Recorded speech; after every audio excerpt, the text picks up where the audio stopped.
through some things, and it's happening, unfolding on Real time on national live television, TV. unfortunately. So I'll just leave it at that. Yeah.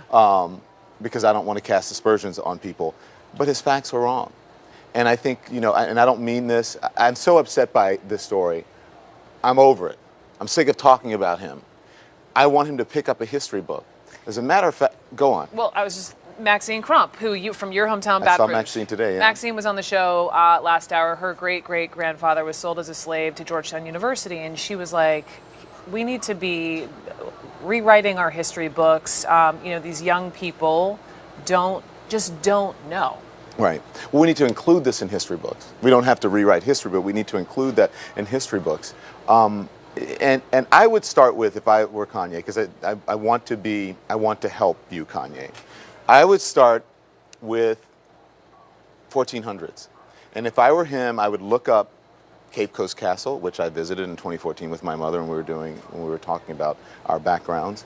I would start there, and I would start with the Ivory Coast, the Gold Coast, in Africa, the Slave Coast, and I would visit Cape Coast Castle if I were him, especially on August 1st of every year when they have Emancipation Day, all right, and where they sort of reconcile what happened in Africa, shipping people off. I would start with that so that he could learn about the history, how people were kept in what is essentially holding cells, 13 by 15 foot holding cells, 300 to 500 people at a time in shackles before they were shipped off 5,000, 6,000 miles to the United States and beyond to become slaves. You went with your mom. This is a video from a couple of years ago. Yeah. Had you done that before? I hadn't done it before. I'm glad I did it. I mean, obviously I studied history.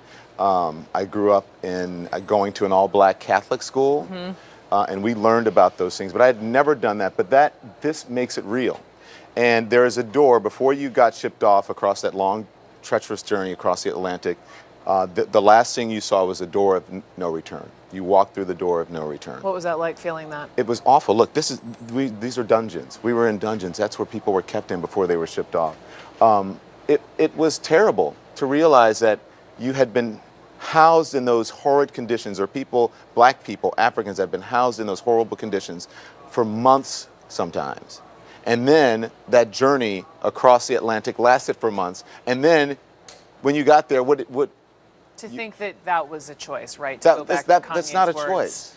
And to see the producer stand up, because I realize a lot of people are like, why are you giving this guy oxygen? Why are you even talking about it? But He's a huge platform. He is a huge and platform. young people may actually believe that, and they may understand that, and they may think history is not important. He keeps talking about, President Trump and what he's done, and about we should forget about history and we should forget about all these things. No, we can't forget about history. History is important. It doesn't mean that we have to celebrate history. Yeah. But we should know that history so that we don't have to repeat it. And the very people that he's trying to appeal to, right, that he's with that Make America Great Again hat on, talking about history, the history of the flag that they'd like to see come back, the Confederate flag, and all of that stuff. Well, then if history doesn't matter to you, none of that stuff matters to you as well. The other thing that I want to say, and I think is very important, is that it seems that African Americans, or black people in this country, are the only people who are told how they should recognize and celebrate their history. We're the only people who are told that. Jewish people aren't told that. Every year for Passover, Jewish people commemorate being freed from slavery, from Egypt, from ancient Egypt. No one says anything, and as a matter of fact, I commend them for it. My Jewish brothers and sisters should do that. But people need to stop telling African Americans that they should forget about slavery and they need to move on. We can do both. We can know about our history, and we can also realize that from that history, that we don't have to be held to that we can aspire to go beyond that we can be great as well. That's why, after visiting Cape Coast Castle, you can't tell me nothing. And that which is a Kanye song, you can't tell me nothing. There's nothing that's going to stop me from achieving in this world. Nothing at all. Kanye needs to realize it's not a binary choice. You can remember your history, and you can also achieve. It doesn't have to hold you there. Thank you for that. Thank you. Thank you. Don Lemon, 10 o'clock. Oh, wait, one more thing. Can I say one more thing? I know you have to go. This is, as I was driving over, you know what I realized? And we're friends, you probably didn't think about this. Yeah. In my immediate family, yeah. I am the first person in my immediate family to be born with full rights and privileges as a United States citizen. How about Think that? about that 1964 Voter Rights Act. Yeah. Everyone else, my sisters, my mother, everyone who came before me did not have full rights. I am the first person. Think about that.